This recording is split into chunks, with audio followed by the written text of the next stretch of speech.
Welcome to the PIO Podcast, a forum for all things public information related for police, fire, EMS, and local government. A place to grow and develop your public information skills. I am your host, Robert Tornaveni. I have over 11 years of experience as a PIO and 27 years as a law enforcement officer. I am proud to announce that we have partnered with the PIO Toolkit to expand and grow the podcast. Thank you to Christine Townsend and Law Publications for this amazing opportunity. To contact the show, email robert@piotoolkit.com. We need your feedback on how we're doing. Please rate us on whatever platform you listen or send us a review via email. Be sure to subscribe to the podcast to get notified of the latest episodes. Thank you for listening. Sit back and enjoy the next episode. Good afternoon. Welcome to the PIO podcast. We have Lissa Druss. She's from Strategia Consulting. How you doing, Lissa? You know what, Robert? Any better and I'd be illegal. Oh boy. Lissa, you have had a lot of experience, and I'm not going to go through your background, but you have over 30 years of consulting on communications, and you're a reporter. You have worked with Serafin Associates for many years. We met many years ago in Chicago, and thank God I did, because you're always a resource. I always love reading stuff that you write, and your crisis cast that you and Tom do. I really enjoy listening to that. And so that was one of the reasons why I wanted to get you on, because you have so much experience. Oh, thank you. You're kind. You know what? We come from the same work in to do what we can to make it a better place. Right. Absolutely. Okay. So let's say I'm going to throw this question at you. You handled a lot of high profile crisis events. And one of the things that is interesting, is there a specific factor that results in them bringing you in that you see with most of these organizations? Is there one consistent factor? The consistent factor is when I'm called in for a crisis, it's usually too late. That's a consistent factor.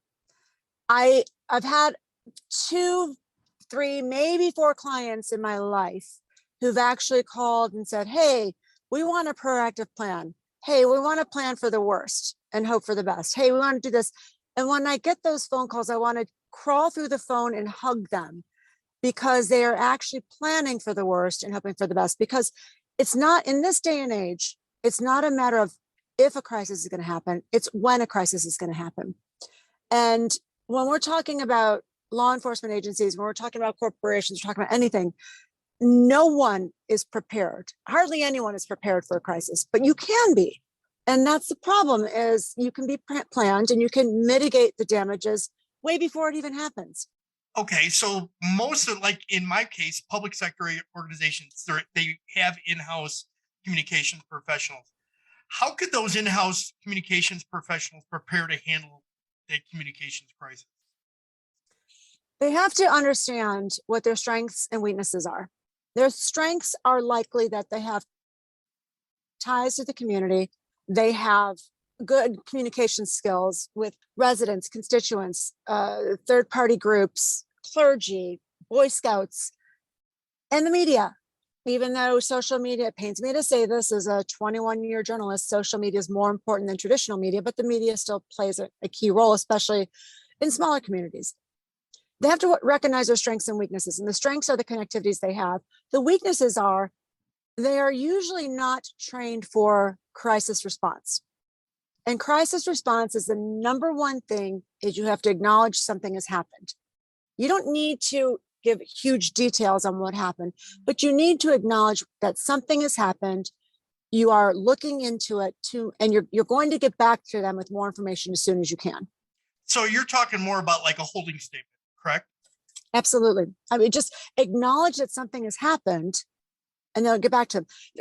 Robert, I got to tell you, about 15 years ago, I was on a really long bike ride because I was doing crazy things called century rides on a road bike. And all of a sudden, my phone started blowing up with our friend, John Nebel, Mm-hmm. and Tom Kasha, who is a former SAC of the Secret Service in Chicago, everyone was texting me, "Oh my God, there's a shooting in River Forest where I lived at the time. Are you okay? Do you know anything about it?" I'm like, "What are you talking about? What are you talking?" This is like 8:30, 9 o'clock in the morning. River Forest is like Mayberry for those of your listeners who remember, Gomer Pyle and uh, but I was like, "What are you guys talking about?" So I started looking on social media, listening to the radio. Do you know it was hang on a second. It was 4 or 5 hours. Oh, I'm here. Keep going. Okay. It was 4 or 5 hours after the shooting happened that the River Forest Police Department acknowledged that there was a shooting in the community. By that time, and River Forest is outside of Chicago by 9 miles.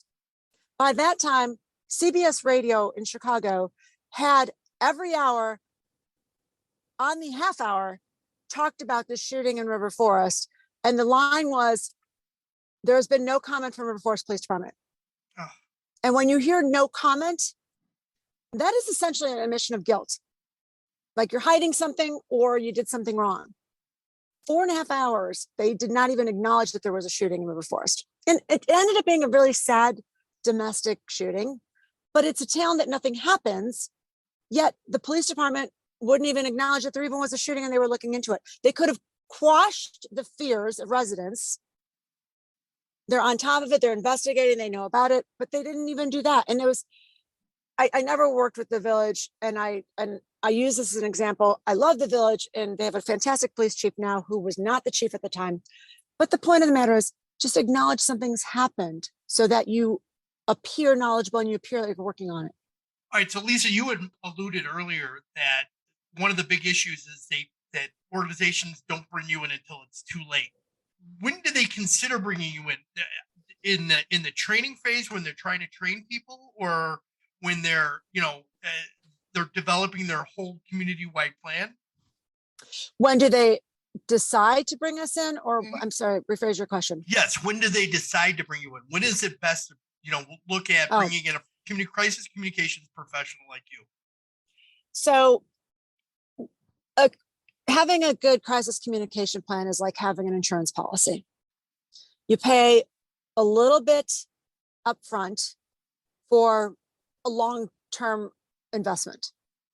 If you create a crisis plan and have a plan in place and a telephone tree, and what is your holding statement, and who's going to handle what, and who do you communicate with, and you get someone embedded in the trenches ahead of anything that happens, when something happens, A, the response is a heck of a lot faster, and B, you protect your brand. And when I say your brand, it's not only a department's brand, it's also the chief's brand or the superintendent, whoever is head of the department's brand. It's the PIO's brand, because now you are in a skilled response phase where you need a holding statement. You have who to call. Who is going to take which role in a crisis. That's 90% of planning to save your brand, to protect your brand. Most importantly, to get the information out to the people that need it. Thank you. I appreciate that. Now, adding into that, you would talk in one of your crisis cast podcasts that transparency is so important to an organization's reputation in the community. Can you elaborate on that? Absolutely. When you work for a municipality, when you work for a law enforcement agency, you are paid by the taxpayers. The taxpayers deserve the information first. Absolutely first. And quite frankly, I'm not a fan of press releases. There's no reason to A, write a press release, B, send it to the media, C, hope the media reads it, D, hope the media reports on it, E, hopes the media reports on it correctly, F, hopes someone reads it.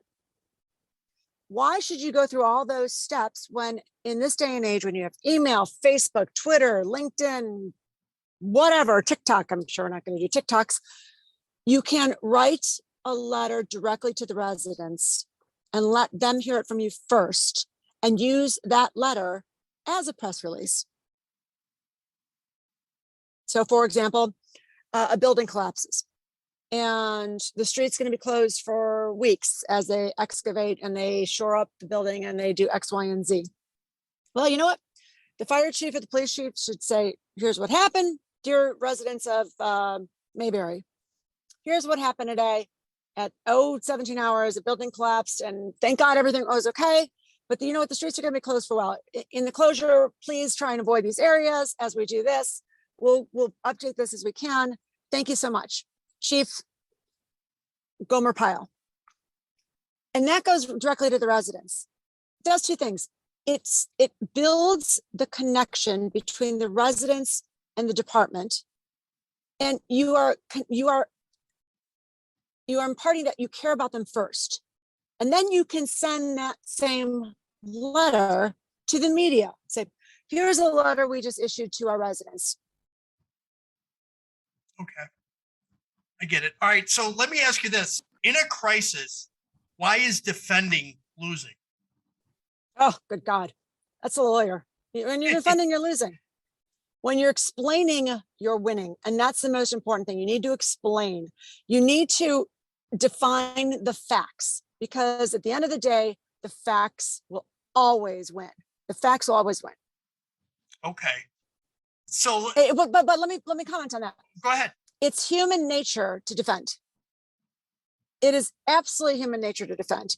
You hear something about your mother, your brother, your sister, your best friend. What are you going to do? You're going to put your dukes up and fight, right? Right. Especially since we're Italian, we're going to fight really hard. There's going to be some few choice words, and then we'll deal with it later. That's the defense mechanism in every human. But it's really important that people explain and you reposition the discussion so that you are getting your points across on what happened and why, and what is going to change or what is not going to change, and how they've learned from this. Okay. All right. So I'm going to throw this one at you. This is from a couple weeks ago, the mass shooting in Uvalde, Texas. It's a communications nightmare. If you could discuss what your thoughts are on what went wrong there from a communication standpoint. We don't have enough time, Robert. I know it's bad. This is a scenario where information is knowledge, knowledge is power. There is no reason why you hide information from anyone on this. None whatsoever. Because in this day and age, who doesn't have the 50 app on their phone to listen to the police scanners across the country on what's going on, right? Right. Who doesn't have social media that can go to Twitter and hashtag mass shooting, hashtag Texas, hashtag anything, mental illness, and up comes stories. Yep. Everyone has a different favorite social media, Facebook, Twitter, Instagram, you name it, LinkedIn, YouTube, but they come up and then that becomes the story. And the good thing about the internet is anyone can be an expert. The bad thing about the internet, anyone can become an expert. And if the message is coming from the authority first, then you are managing the message. Okay. Yeah, I guess this whole Uvalde thing would be just a dissertation and unbelievable. They should make a law enforcement class and a communications class out of this entire situation. Yeah. Which is sad. Yeah. It's terribly sad. All right. So you and Tom Serafin have a podcast called The Crisis Cast. What value would the audience that we have here at the PIO podcast find out of it? I've heard it, so I know what's there, but I'd like to hear it from you. Tom and I started the Crisis Cast right at the start of the pandemic because, quite frankly, we are crisis communicators, and we really felt and believed that at this time of an unknown that we were going into, that we needed to help those learn from others on how to approach things in a crisis, best practices. So we really started the Crisis Cast so that others could learn from those who've been through a crisis. And it's morphed into true, how have you dealt with a crisis, to how have you become a leader? And again, going back to, it's not a matter of if a crisis is going to happen, it's when. Even in the workplace, and I'm not talking about a shooting or a tragic event, I'm talking about the wrong email gets sent. I'm talking about someone wrongly is let go from a job. Those are all crises. Right. And so we've actually done 88 episodes now. We've had state senators and congressmen, U.S. congressmen and U.S. representatives, and we've had CEOs, and we've had sports writers, and we've had you name it. We've had it, thought leaders in different sectors, because everyone has had experience going through a crisis. And so when we're talking to our guests, we want our listeners to hear what they've gone through so that someone can maybe learn something new that they didn't know before they listened to the podcast. Awesome. And it is, by the way, it is phenomenal. You guys are doing a great job. And I've probably gone through maybe 20 of them right now, and I'm still going through them, but you only got 26 more to go. Thank you. All right. So I'm going to ask you a couple quick rapid fire questions here. These are more lighthearted ones. Your favorite musician, actor, or style?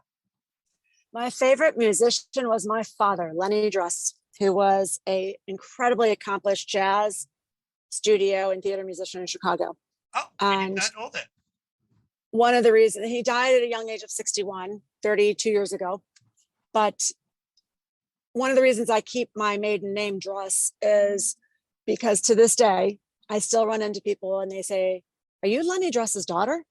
Oh, okay. I was blessed to have him and grow up with his instruments and his career and his musical genius. Outstanding. And actually, here's a fun fact. You remember the movie Superfly? Yes. So my father is the flute and the oboe on all of the songs on. So he did the entire Curtis Mayfield soundtrack. He did all of Curtis Mayfield's albums. Oh, wow. I did not know. That's amazing. That is so when you listen to Freddy's Dead, do do do do do do do do do. Oh yeah. Do. That's my dad playing the flute. Awesome. All right, chocolate or vanilla? Chocolate, please. Really?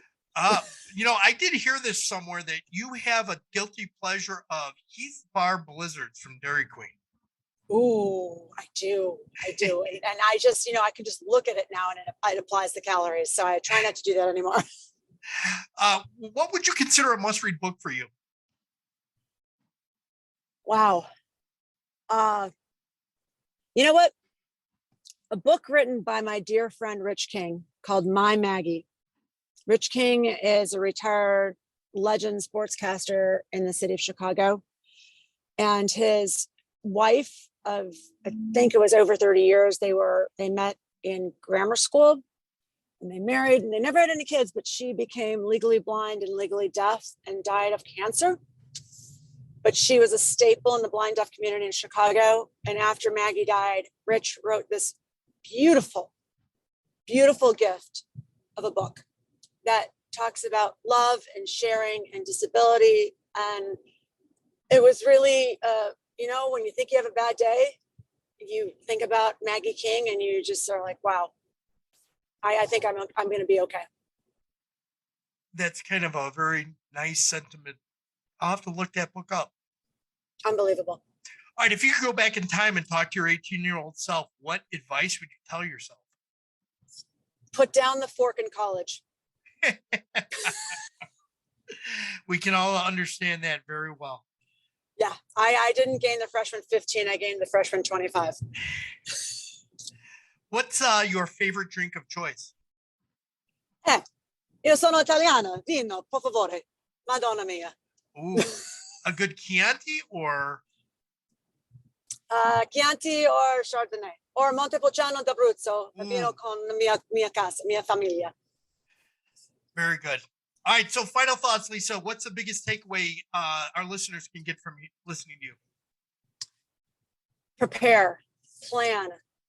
Don't think it's not going to happen to you, because it's going to. Plan to invest in a little bit of expenditure to prevent long-term damage. Plan for a crisis, because it is going to happen. That's a good way to sum it up. How can people best reach out to you if they want to connect or maybe get your consulting services? Well, I'm quite Googleable, but Yes, you are. Our website is thecrisiscast.com with Tom, Serafin, and me. Tom can be reached at Serafin, SERAFIN.com. I can be reached at Team Strategia,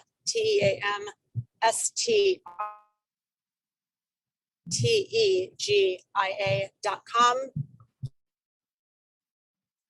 Thank you, Lissa. I appreciate that. I'm sorry, Lissa Druss from Strategia Communications. Thank you for coming on the show.